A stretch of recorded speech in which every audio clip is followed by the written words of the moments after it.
Hello, welcome back to my channel Likhita charity. ఈరోజు చింతాకు పప్పు కూర చేస్తున్నాను. దానికి కావాల్సిన పదార్థాలు: కందిపప్పు, టమాటాలు, ఎర్రగడ్డ, తెల్లగడ్డ, పచ్చిమిరపకాయలు, చింతాకు పప్పు. తయారు చేసే విధానము: కందిపప్పు వాష్ చేసుకున్న తర్వాత దీంట్లో ఎర్రగడ్డ కట్ చేసి ఈ విధంగా కట్ చేసి వేసుకోవాలి. తర్వాత టమాటాలు వేసుకోవాలి.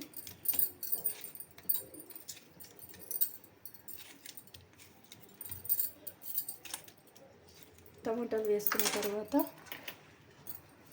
తెల్లగడ్డలు వేసుకోవాలి, పచ్చిమిర్చి వేసుకోవాలి,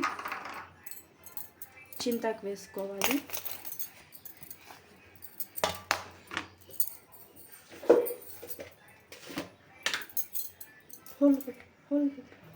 ఇందులో కొద్దిగా పసుపు వేసుకోవాలి, తగినంత నీళ్ళు పోసుకోవాలి.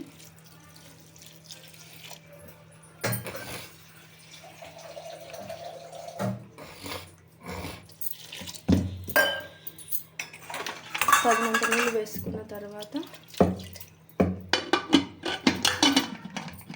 3-4 విజిల్స్ వచ్చేంత వరకు పెట్టుకోవాలి. ఈ విధంగా పప్పు ఉడికిన తర్వాత తగినంత ఉప్పు వేసుకొని ఈ విధంగా స్మాష్ చేసుకోవాలి.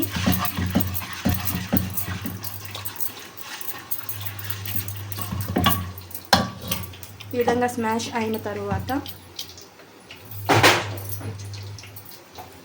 ఈ విధంగా బాండీ పెట్టుకొని నూనె కొద్దిగా పోసుకొని కొద్దిగా ఆవాలు వేసుకొని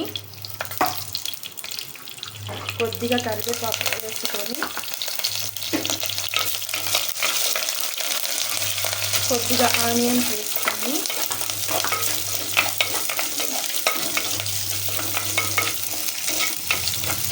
కొంచెం ఈ విధంగా వేగిన తర్వాత ఈ విధంగా ఉడికిన తర్వాత బాయిల్ చేసుకున్న తర్వాత ఆఫ్ చేసేయండి.